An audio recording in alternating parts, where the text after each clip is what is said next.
Welcome to another episode of From a Woman to a Leader, a podcast dedicated to discussing women's unique challenges in the tech industry.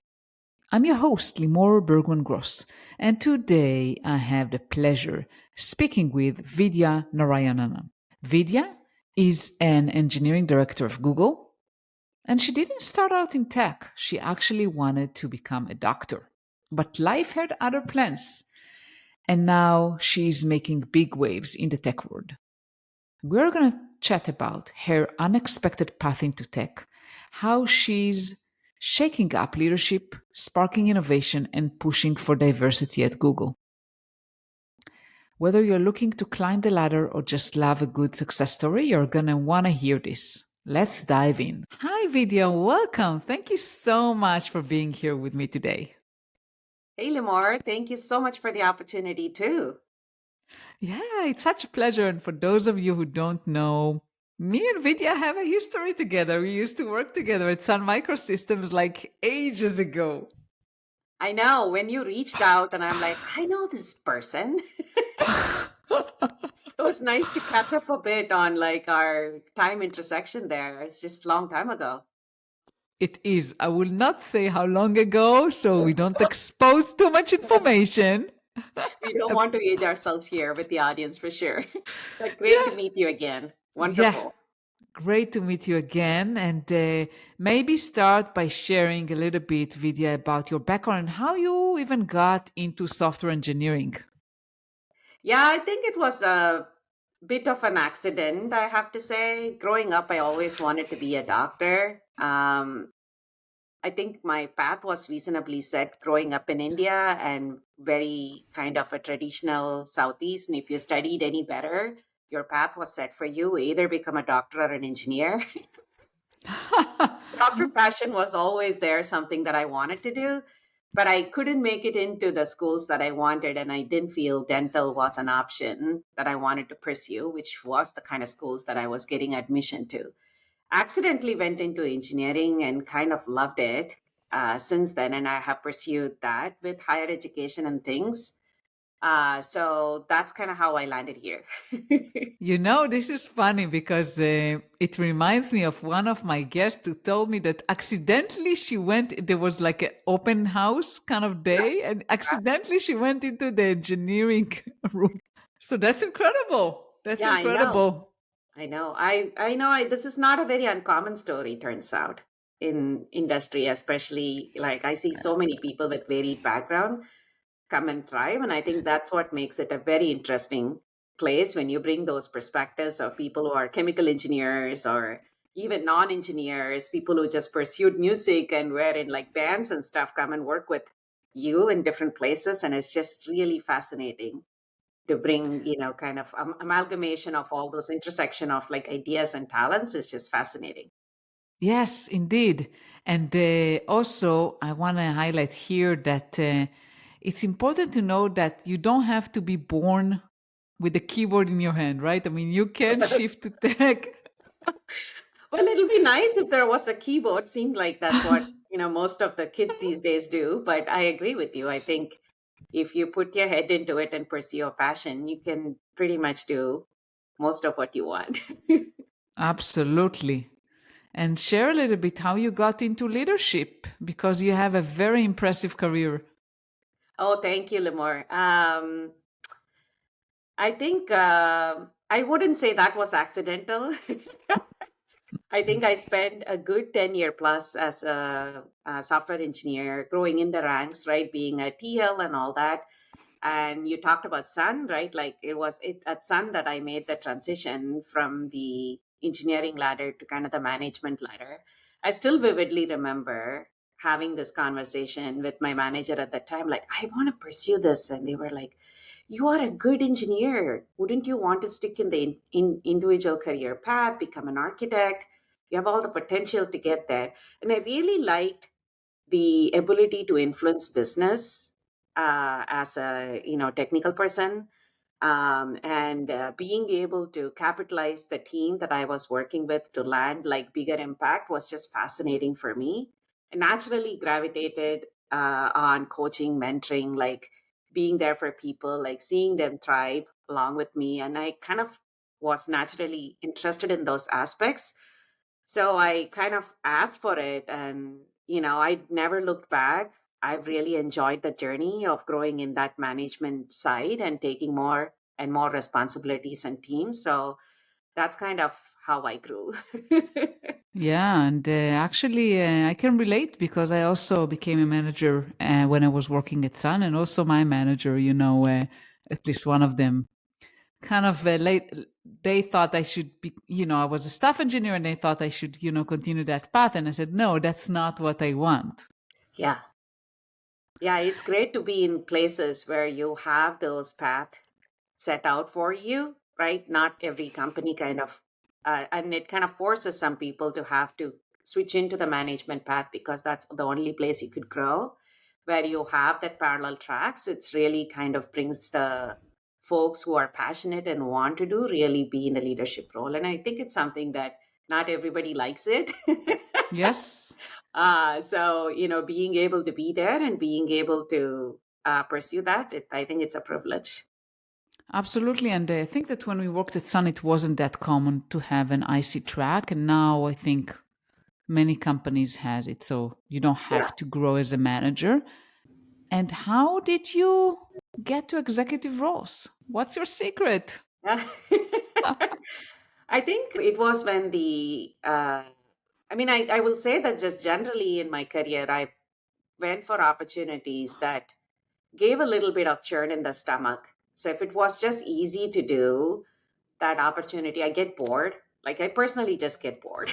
Stuff is like if I get bored with stuff, I just don't stay bored. I just go find something else to do that is a little bit more unboring and gets me excited to get out of bed and do job, right? Like I totally believe in work life intersection, not a lot of work life boundaries. So I think a little bit of what work defines who I am as a person as well. So having that place at work where I spend majority of my good time of the day and being able to learn and continue to contribute is critical. So I think going for those opportunities did well for me.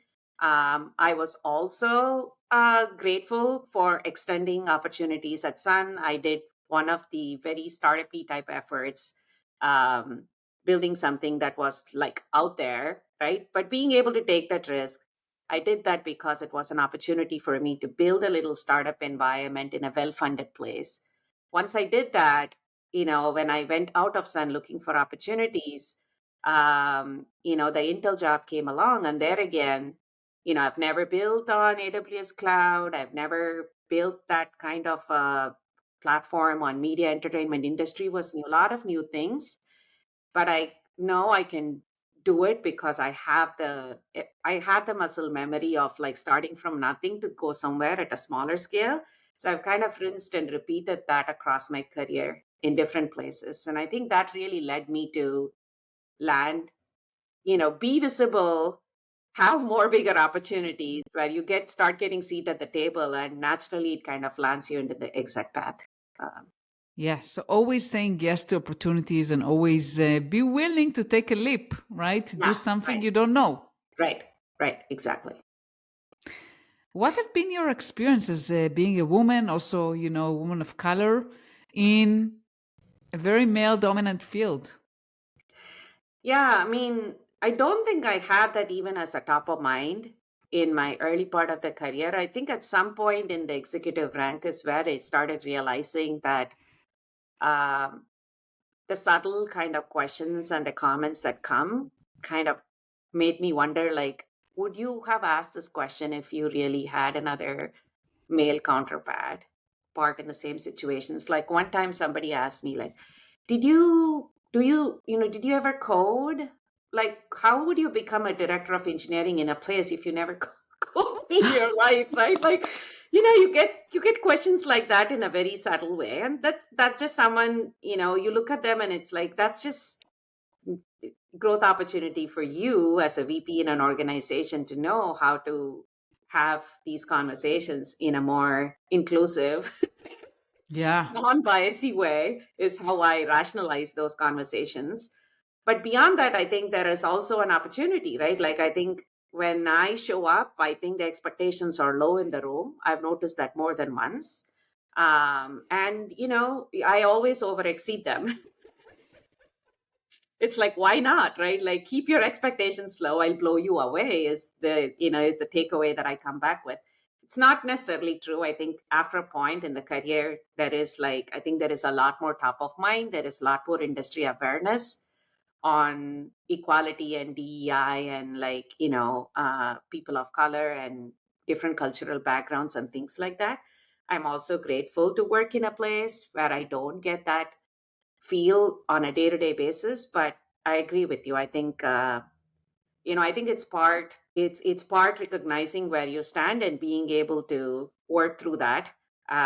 It's part giving that back, right? Like, now that you have gone through that experience, how can you make sure that it doesn't happen in the workplace as a leader? And how can you create a more inclusive environment? Definitely, yes. Create a more inclusive environment and support others. And how did you face, if you have any tips, like for women facing those kind of comments? They have a name, by the way, microaggressions. They're not so micro, though. Yeah, I think speak up in a more, not a defensive way, but in a more positive way. It's very hard to speak up for yourself. I think I really extend that hand where I spot it, like I call it out. I think that's important as a leader to kind of make sure that you call those behaviors out so it's visible for folks. Um, but also, if you are repeated for environments like that put you in a place where you have to go through it. I mean, at some point you have to say, like, is it worth it? What are you working towards, right? And more than once I have gone after opportunities, not because of these particular situations, but change has been rewarding for me in my career in so many different ways. So don't afraid to make that change. Nobody needs to be treated to anything. There's so many opportunities out there. Just go explore, right? Definitely, definitely don't stay in a in a place that you don't feel supported, for Yeah. sure. Yeah. And you mentioned earlier, like being asked, have you coded as a director of engineering? And I wanted to ask you another question related to that. Many women that I coach struggle with how technical they need to stay as they grow into leadership, Yeah. or they have a fear that if they grow into a leadership role or even a director or VP, they will lose the touch, like from the technology. So, what's your point of view on that? Yeah, I think just the leaving aside the perception, which is where my comment came from, right?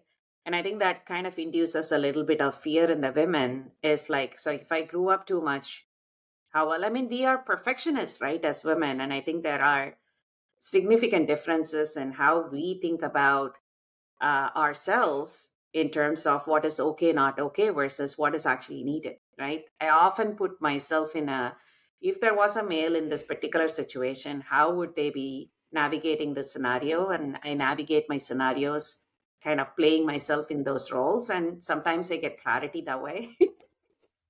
So leaving that aside, just you bring up a really good point, right? Like, I think for anybody, male or woman, as long as you're in an engineering function, tech industry, you have to stay current and technical.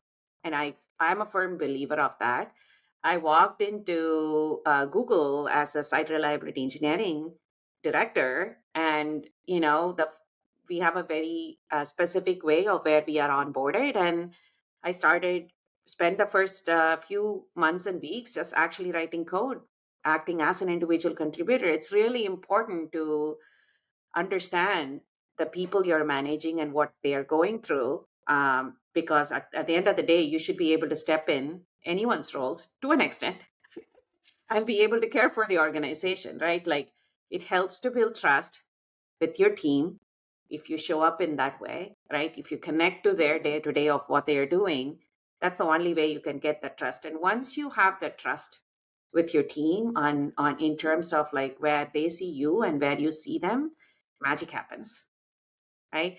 And at the end of the day, and this is one of the topics we wanted to discuss is like, how do you blend the technology with with the business, right? Like, how can you be a business leader and paving out the strategy for the business if you don't understand the capabilities of what the technology could do and marry them together, right?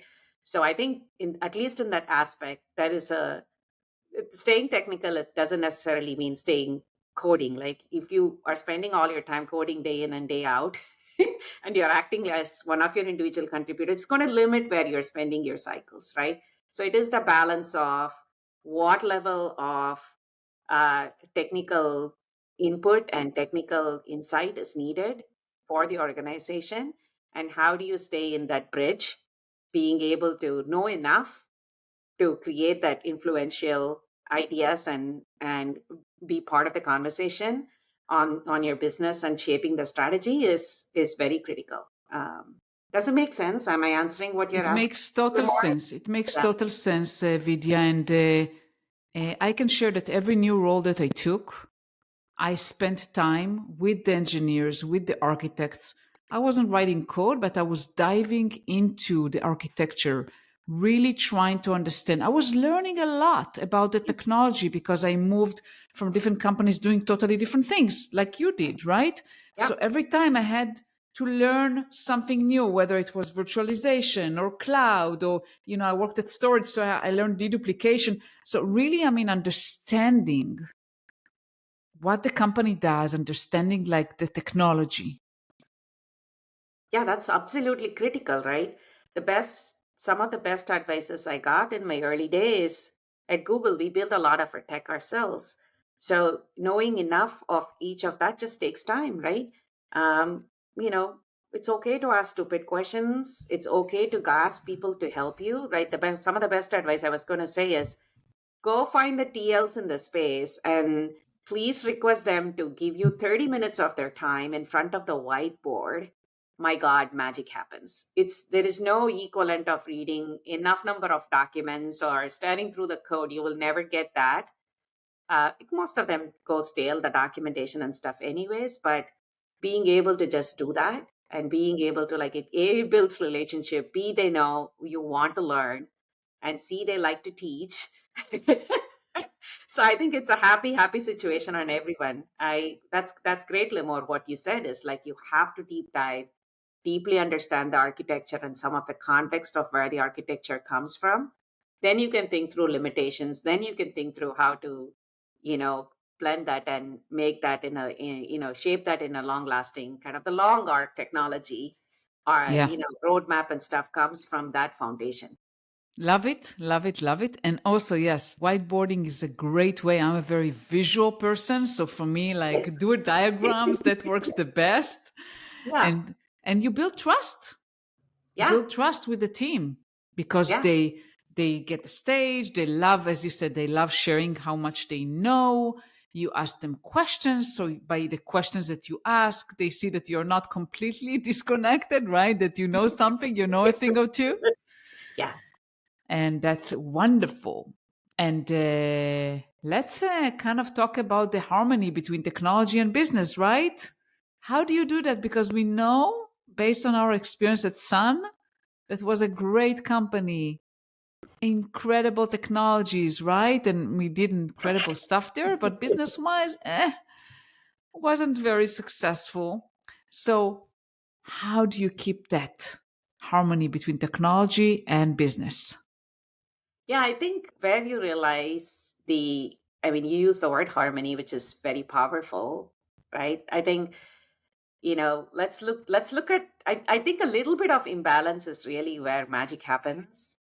But I think as a leader, bringing that harmony back is really, really critical, right? Like, so one grows further than the other is actually a good thing, right? So if your business is pulling your technology along or the vice versa, then you're actually staying more on the, innovative side of where you should be pushing the boundaries a bit. So I think that's a good thing. Like AI, right? Like, how can you have a conversation these days without talking about it, right? Like, it's just fascinating.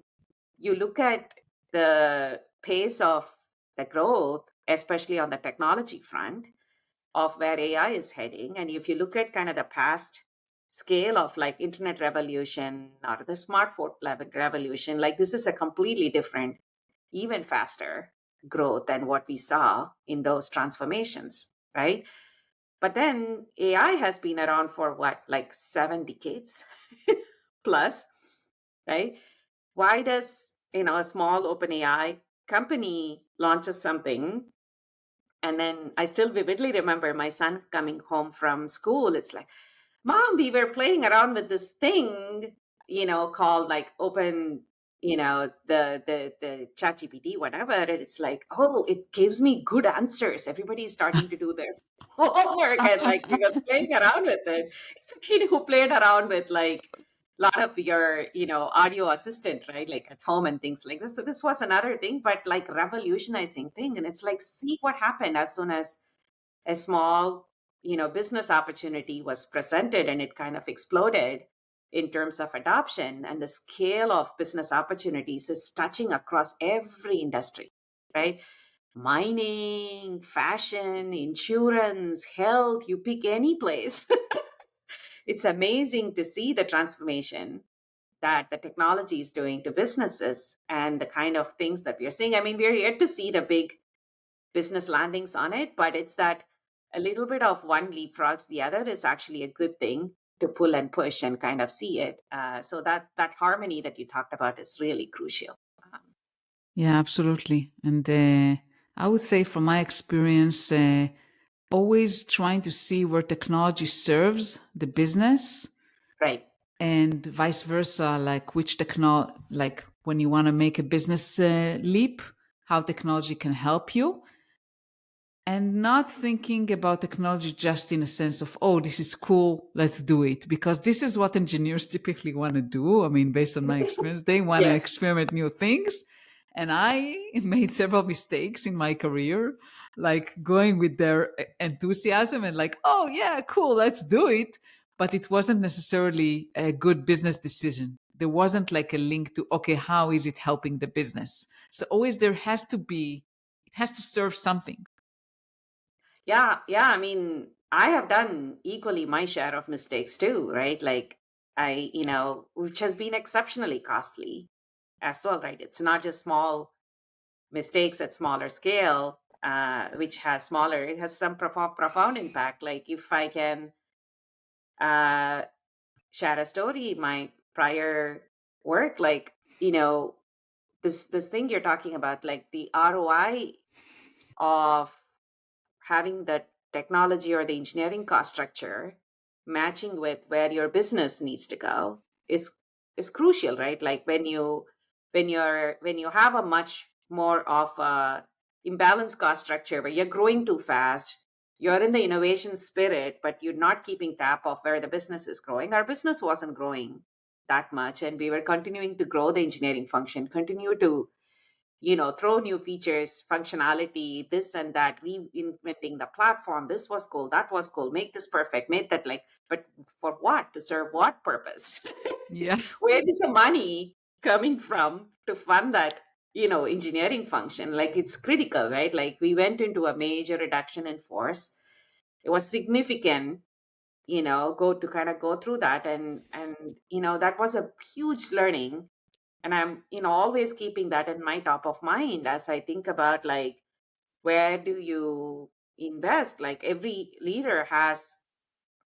manager, we all have fiduciary responsibility to our companies, right? Like even if I didn't have a big P&L to own as a manager, I need to understand the cost structure, I need to understand where the business needs are to match that up. So being able to respect that and navigate that is significant and crucial. I'm glad you brought that up. I'm sure everybody makes mistakes, but Everybody. how can you make less and less mistakes by learning? That learning back is crucial. Yeah, I can share that one of my learnings is that don't focus too much on making your engineers happy. So, yes, I want them to be happy, but sometimes I wanted them to be happy more than you needed. Right, So, right, sometimes they want to do something that is cool, but it doesn't serve a purpose. So always ask, like, what purpose does it serve? Are we doing it just because it's cool? Because people are excited about it? Because I want my team to be happy? or it actually makes sense? Yeah, I think the happiness part you're bringing up is another good thing, right? Like I think happiness, what you're reflecting is like, is the engineering team, is the morale high? Are they continuing to learn? Right? Like I use this term tools in the tool chest quite a bit with my engineering teams, right? I think it's important to add new tools to your tool chest, right? Like, so for example, now some of the things I am working with my engineers on, like what can we capitalize on what AI and the tool set could offer? We look at very large scale systems, distributed systems. There is a method to the madness that we have built in terms of tools and technology we have deployed. What should we do more, right? Like, if you ask the question about how would the system be self-healing, more from a cost vector, right? Like we could put more engineers and take off some of the mundane tasks out of the equation and have technology and automation. And we do a lot of that at work. But how do you use the next set of tools to fast track that? Like what's cheaper, what's more efficient, what's more sustaining, so you don't have to keep watering this, right? You can be done and move on to the next stuff. Those things, when you present them in the right way, I think engineers get excited to be on the learning curve. When you are on the learning curve, like, can you bring that back, that learning, and put them to use in the specific problem set that furthers us as a business, not so much as just as a parallel track just goes on its own, playing around. Like there has to be a balance between play and work. And I think that's what you're saying about the happiness arm. But I think that is a great to kind of merge them and bring them together. Yes, definitely. And engineers really like when they know that what they do serve a purpose. So when they Right, understand the linkage between the work that they are doing and the impact, that right. really helps with their motivation, with their feel of, okay, I'm doing something that serves something, serve a purpose. Absolutely. 100%. Yeah. Yeah. And you mentioned AI. I just wanted to ask you if you or anyone that you know really fears AI in a sense, like, because I hear a lot of people say, oh, AI will take jobs, will need less developers and so forth. So do you sense that either personally or, people in your network? Oh, I mean, all the time. Even high schoolers. I have a senior at home.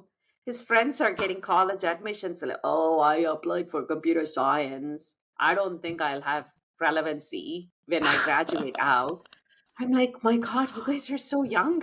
You should be focused on learning. Why are you worried about and talking about it in that regard, right? Like, I mean, it's not the first time we feel that way. Like Ramar, like you and I have, like we talked about, we are aging ourselves here in some sense.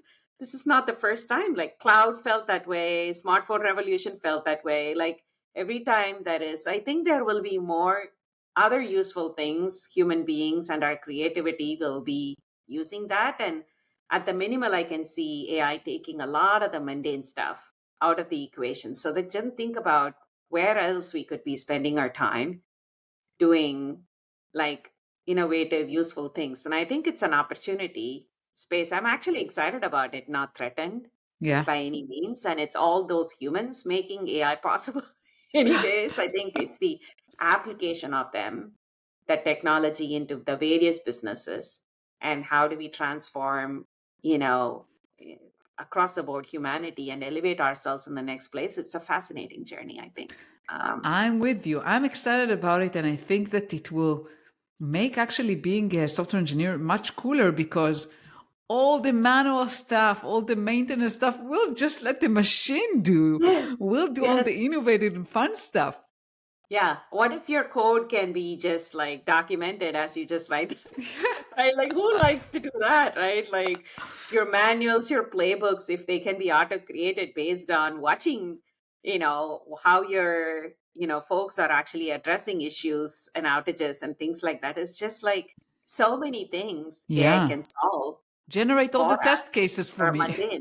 Yes, test cases are phenomenal things, right? Like code reviews, the amount of innovation that's happening in just the developer AI productivity space is just fascinating when people are actually finding value, right? Like this assistant that can just help you across the board for a software engineer, like you said, is just great, right? Like embrace them, take help. Because you Absolutely. are even more valuable to do other things. Definitely. Always embrace technology and embrace things and see how you can grow. And thank you so much, Vidya, for being here. And before we leave, how can people find you? Oh, I have a LinkedIn profile. I go by Perfect. Sri Vidhya Narayanan. So it's not Vidya you find me, but Sribidhya Yeah, I'll share Narayanan. the So link. yeah, I have the LinkedIn profile. That's usually the best way to get in touch with me. Um, you know, who remembers phone numbers or anything else these days? No Maybe one. at some point you can ask AI, like, get me in touch with Vidya, and there will telepathic way of getting in touch with you or something. It was a pleasure to Limor. Thanks for reaching out. Thanks for suggesting some of these topics. It gave me good opportunities to think through and have this conversation. So I've Absolutely. enjoyed your other podcasts as well. So thanks for doing this to women and the industry as a whole. So I really appreciate what you are pursuing as well. Thank you so much. My pleasure. I really enjoy doing that. And thank you so much for spending this time with me and with our audience. Thank you so much for listening to another episode of From a Woman to a Leader. And next week, I'm going to talk with Purni Siddharth. Purni is a principal product manager, and she bravely transitioned from engineering to product management. You'll discover how she overcomes setbacks, built resiliency, and also found her true passion. So, especially for women who consider a transition, whether it's from product to engineering or vice versa, this episode is for you.